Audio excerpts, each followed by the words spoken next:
Back It Up, Nerd That For. We are joined with Mark Johnson, who's the owner of Bigfoot Barbecue Sauce. First time here. So, Mark, thank you for coming and joining us. Welcome. Thank you. Thank you. All right, we're talking barbecue sauce today. Yes. And there is a whole world out there of barbecue sauce, right? From tangy to spicy to everything.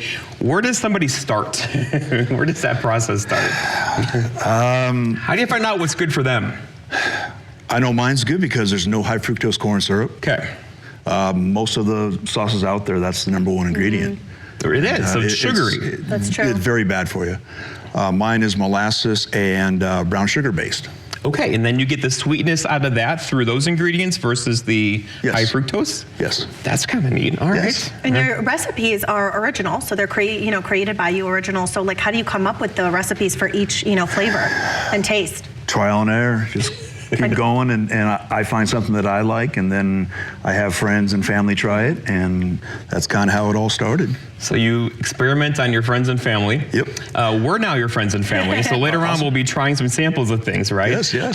But there is nothing worse than going out for dinner, right? And they give you a little packet of sauce, for a whole bunch of chicken or something like that, right? Yes. Why do restaurants do that? I need answers. Yeah. They can afford it because they probably use the cheaper stuff, the Sweet Baby Ray's and everything.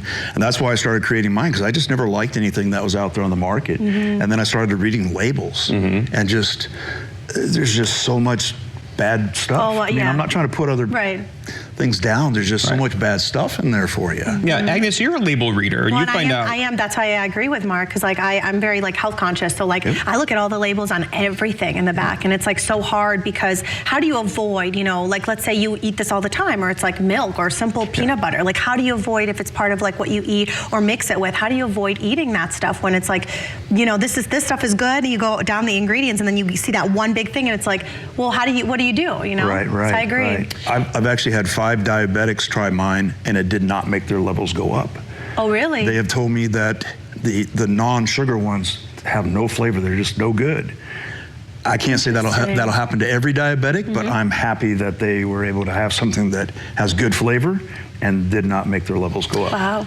All right, so experimented on your family and friends. Yes, sir. Right? You, this is kind of a passion for yours, I can tell, because you've stuck with it, right? And now it's a business. Yes. I was a machinist for 31 years, and I'm kind of semi-retired, and I'm doing this full-time now. Okay, and what did you bring with you today? What are the 3 we brought with today? So I have my mild, spicy, and my newest one is cranberry. Okay. Oh, cranberry. And when you talk spicy, what makes it spicy? You got Scotch bonnet peppers in there. Are we heat spicy, or are we kind of flavor spicy? All I can say is spices, but my spicy... She's the experiment. She's going to try some. Spicy stuff. But my spicy, you get the sweetness at the start, and then you get a little bit of heat at the end, so you can continue to enjoy what you're eating. It's not burning your face, and you don't want to eat anymore. That's the way mine is.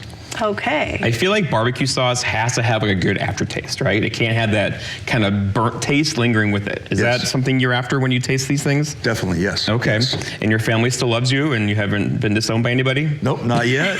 Not yet. Jeez. Well, all right. Well, Mark, I was going to say, because this is your business organization, so you placed 16, out of it was 185 entries. That's amazing. How did that? One, yeah. How did that happen? How'd you feel? Pretty amazing. I saw the contest. It was their 15th annual, and I sent my jars in, and I got the results back about 2 months later, and I was placed 16th. So out of 185. That's really good. Yeah. No, that's good. That's all right. Well, Agnes and I get to be your next guinea pigs. Yes. All right. We're going to test these when we come back from a commercial break. We'll be right back after this break. Okay.